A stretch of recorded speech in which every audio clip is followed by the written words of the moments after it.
Okay, David Zeppelin's back with us with another chapter. Chapter 2 is called Dirty Water, and it's about water quality. And in particular, I spend time on industrial water quality and tailwater from mines, but a lot of it is on municipal wastewater. And the major theme here, in terms of the end of abundance, is that the solution to pollution is no longer dilution. You cannot just flush toilets into rivers and there will be enough fresh water to clean up the water. So economists call this a negative externality. My behavior is having a negative impact on you when you're down the river and my toilet water is going in the river. So the chapter discusses how to deal with these negative externalities, and essentially it's very simple, basically a technological solution. You have to spend more money to treat the water. But it also talks about how with the end of abundance, as far as drinking water is concerned, that this wastewater, when it's being cleaned now, is actually getting to the point of being reusable. So wastewater, we're in Orange County actually, wastewater in Orange County is cleaned and injected underground and then pumped out of the ground and put back in the tap water.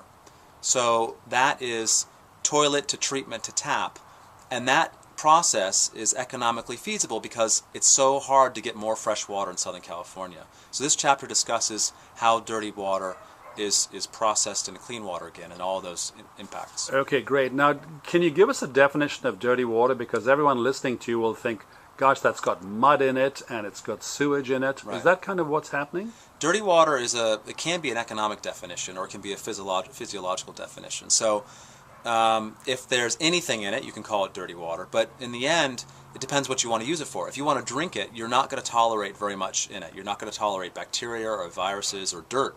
If you're just going to put it on your lawn, you don't worry about dirt, for example. You could worry about bacteria. You probably don't worry about a virus because it might die there. If you're going to use it for industrial cooling, you don't care too much about stuff. You just want to filter out the big stuff. So the dirty depends on the use for the water. Okay. And now you mentioned something earlier, just on the same thought, that things weren't fair sometimes when you get to ground rules. And some people are going to say, well, I don't agree with that because it's not fair. I need more water, or right. They're charging me too much. How do you kind of come up with some sort of leveling it a little in terms of where the populace would generally say, no matter what he says, I'm for it, because it makes so much sense for the general public? Right. Well, so I think most people are willing to do their fair share. This is a fairly common view around the world. So when it comes to wastewater, most people think that it's okay to pay for processing wastewater. There is some controversy about whether or not a family of 4 should pay more than a family of 2, but there's different ways of doing that pricing. Industrial polluters certainly want to be, or not, they don't want to be, but they should be charged for their wastewater costs. And this comes up at a big scale. And in the end, you have a city next to another city, and the downstream city definitely wants the upstream city to do their fair part. So this is very much a political negotiation of how different areas are going to cooperate over the flow of waters between them. Now, you mentioned political situation.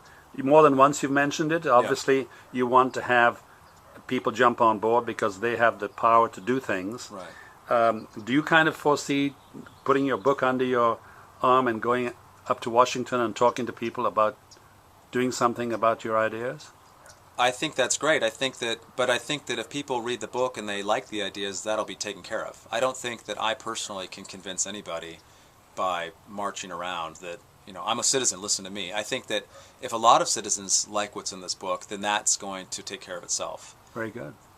Let's stop there. Have you been excited about this? Let's stop there. Press the red.